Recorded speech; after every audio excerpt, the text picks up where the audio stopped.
Bueno, buenos días. Muchas gracias a Rosa, a Baltasar, a ustedes y naturalmente a Fanny por la presentación que me acaba de hacer.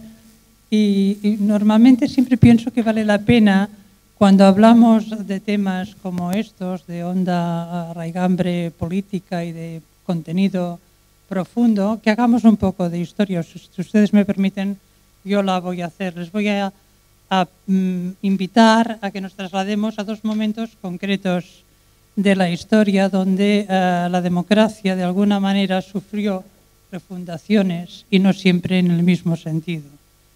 El primer viaje sería al 11 de septiembre del 73 en Chile, donde un 1% de la población o poco más, inspirado en valores que ni siquiera habían surgido en Chile, sino lejos, en Chicago y otros lugares, pues, mucho más al norte, puso en acción, no diría yo en práctica, puso en marcha una auténtica contrarrevolución contra una democracia perfectamente establecida, que había seguido todos los cánones de la democracia formal y que simplemente en aquel momento, por las políticas que estaba llevando el gobierno Allende, estaba llevando la democracia al terreno económico.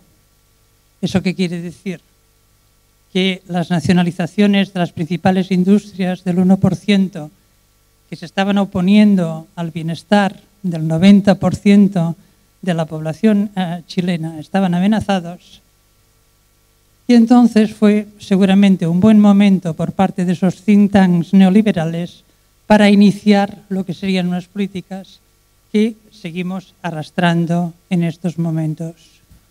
Fue un 1% contra más de un 90% de la población que, por desgracia, acabó en sangre, tortura, sufrimiento, muchas de las cosas que se han comentado. El otro viaje que les propongo, yo creo que es mucho más amable. Les invito a que vengan conmigo a Portugal el 25 de abril de 1974. Y también ahí hay un 10%, un 1% de la población frente a un 90% en un sentido completamente distinto. Incluso les puedo decir que la gente que estaba muriendo desistió de morir para salir a la calle, para salir a los balcones si no tenía fuerza para andar, porque quería vivir el proceso de la descolonización, porque quería vivir el proceso de toma de ciudadanía, de toma de democracia por parte del pueblo portugués. Las joyas de la Revolución Portuguesa fueron muy grandes, fueron la reforma agraria, que cuando estoy aquí en Jaén, pues lo siento, me viene constantemente a la memoria, la descolonización y, en fin, sobre todo por parte de las mujeres, grandes conquistas de ciudadanía. Pero este proceso importantísimo de inversión democrática, de auténtica refundación de la democracia que se vivió en Portugal y que de alguna manera sí que significó, pues eso, un 1% frente a un 90 y pico por ciento de la población, o al contrario, un 90% de la población imponiendo una refundación democrática, consiguió, aparte de esa joya fundamental, que es que cuando las revoluciones se hacen así, se hacen sin un solo muerto, no hay ninguna persona que muriera por esa revolución, contrariamente a lo que había sucedido antes, ¿no?, que les he dicho de Chile.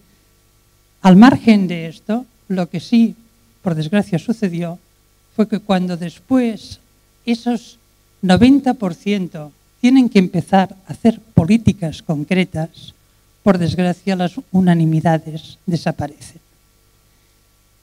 Desaparecen por muchos motivos, yo no entraré, algunos de ellos seguramente se tratarán por la tarde, en el poder que tienen los medios de comunicación y el poder que tienen los dueños de los medios de comunicación para hacer ver que nos interesan las cosas que nos interesan.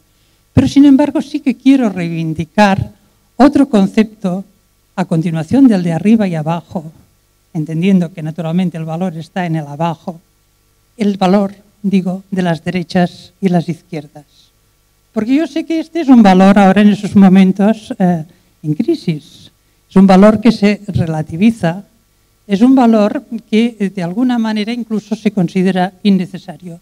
Y yo les digo, quizá por mis propias paranoias, que esa relativización de las derechas y las izquierdas me parece una relativización francamente interesada.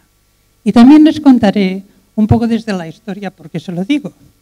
Porque en los años 50, 60, después de la Segunda Guerra Mundial, estaba muy claro por parte de los gobiernos socialdemócratas o conservadores cuáles eran las políticas de izquierdas y cuáles eran las políticas de derechas. Las políticas de izquierda eran las que priorizaban sobre todo la plena ocupación, el pleno empleo, y priorizaban los derechos sociales, lo que se llamó el estado del bienestar de Beveridge y de Keynes, ¿no? Estado, pues, servicios públicos, pleno empleo, etcétera, etcétera. Y en cambio los conservadores tendían más a poner su mirada en las estabilidades financieras y, por ejemplo, pues anteponían antes que nada el control de la inflación.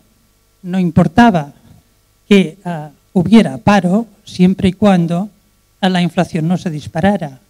A los bancos, a los capitales internacionales les convenía una tranquilidad en tipos de cambio, en tipos de interés, y no tanto les preocupaba el drama personal y humano del paro. Por tanto, desde el punto de vista de los años 50, 60 y 70, hasta la crisis de los años 70 de los precios del petróleo, es evidente que los valores de derecha y izquierda, se inclinen ustedes por lo que se inclinen, por la inflación o por el paro, pero tienen unos valores claros, tienen un sentido claro. Es a partir de un determinado momento en que se produce un fenómeno llamado estanflación por la acción de los precios del petróleo, de los monopolios del petróleo, donde de alguna manera se produce en la economía y ya empiezan también a surgir valores neoliberales a intervenir en ello, empieza a decirse, argumentarse y adoctrinarse en el sentido de que es inútil luchar entre o decidir o optar entre paro e inflación porque de hecho pues, las políticas en ese aspecto son inútiles. Y entonces surge una propuesta que es hacer políticas de centro.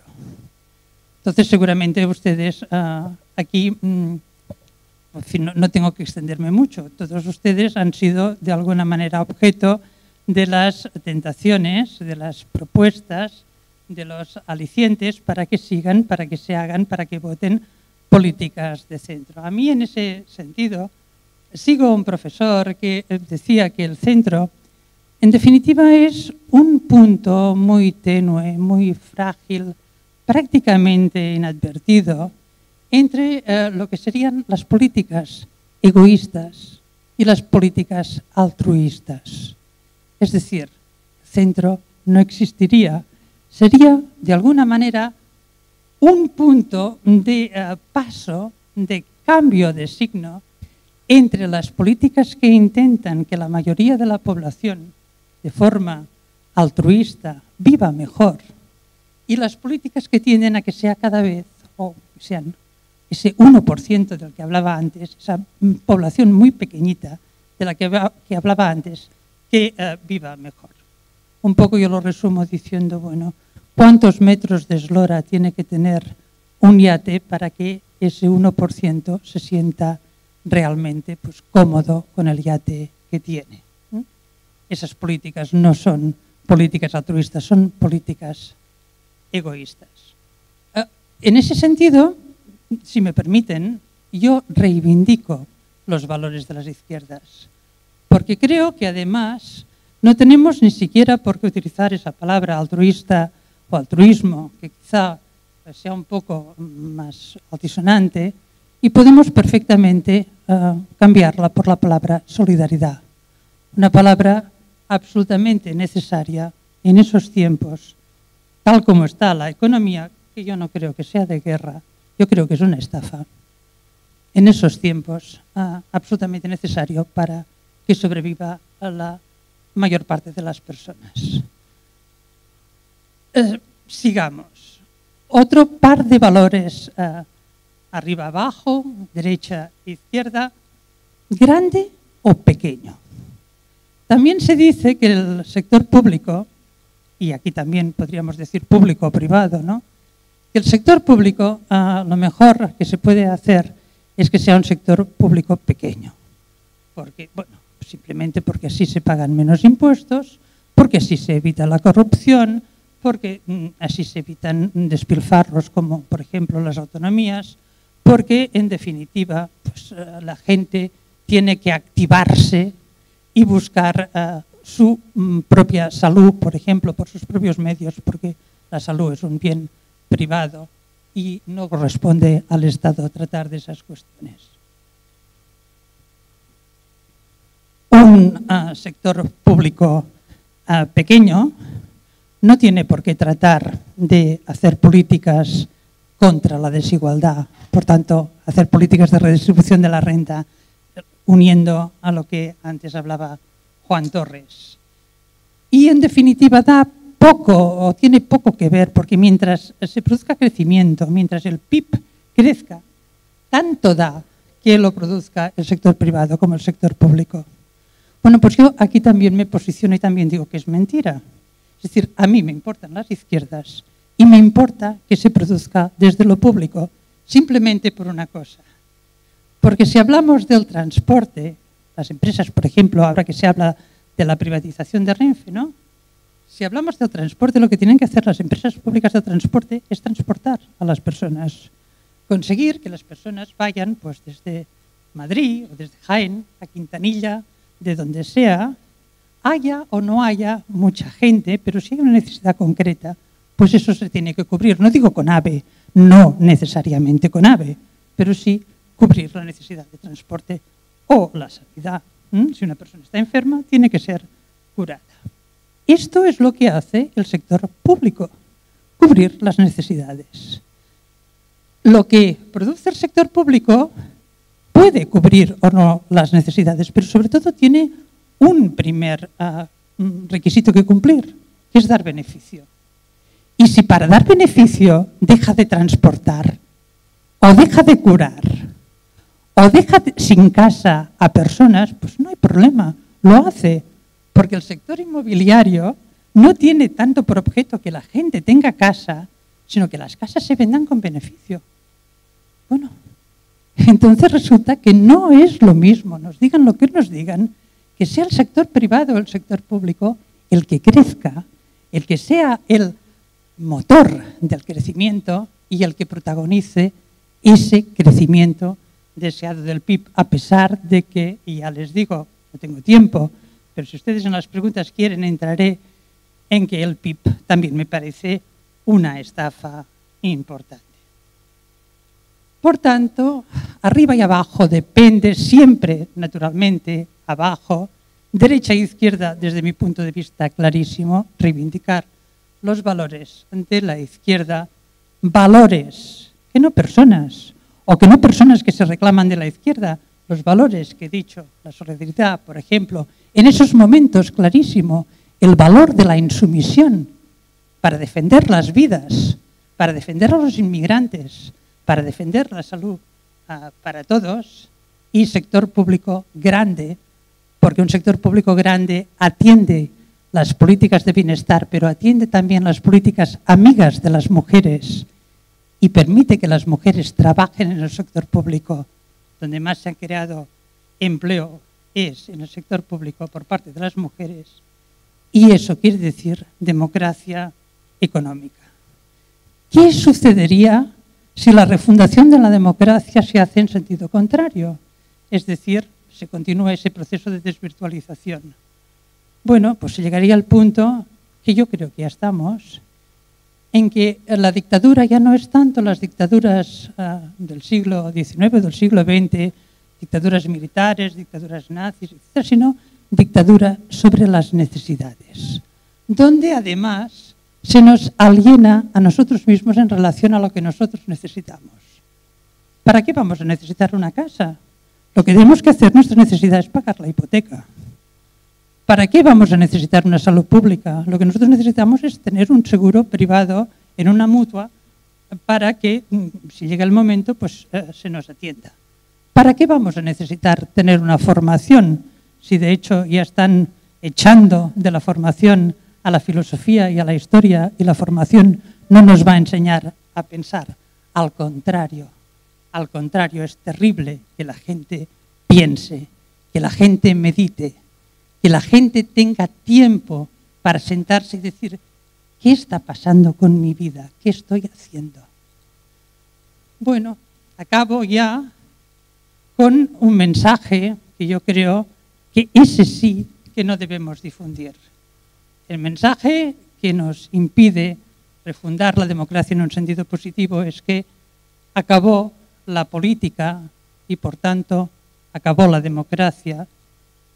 Un mensaje que dice, debemos alegrarnos, en el fondo, de que haya acabado la política. Ahora los políticos ya saben qué hacer. Tienen que obedecer a los mercados. Y si no lo hacen o no lo hacen suficientemente bien, no hay problema. Tenemos un recambio, los tecnócratas, los hombres de negro. Porque además con ese mensaje se consigue otro bien para ellos, para el 1% añadido, que es el desacreditamiento, el descrédito de la democracia, el descrédito de la política. Que cada vez más gente se aleje de la política, que cada vez más gente se sienta miembro de ese gran partido que es la abstención o que es simplemente los apolíticos. Han conseguido, finalmente, incluso, que esos dogmas que nacieron, y vuelvo al inicio, en Chile en el año 73, estén en las constituciones. Y, por tanto, los partidos democráticos que realmente quieran atender a las necesidades de las personas, que no acepten imponer la dictadura sobre las necesidades, se encuentren con esa, de alguna manera, barrera que se ha levantado de una constitución donde los dogmas neoliberales están ahora ya en el frontispicio. Y bueno, en ese sentido yo les invito a ustedes a que hagamos de alguna manera todo lo contrario, a que difundamos, como decía Juan, el mensaje contrario, que no nos alegremos de la muerte de la política, que no nos mantengamos en indiferencia o con indiferencia ante las derechas y las izquierdas, que nos sintamos partidarios y formando parte de ese 90% y que reflexionemos mucho sobre el sector privado y el sector público y sobre cómo creemos que se debe fundamentar y financiar esta democracia que tiene que venir.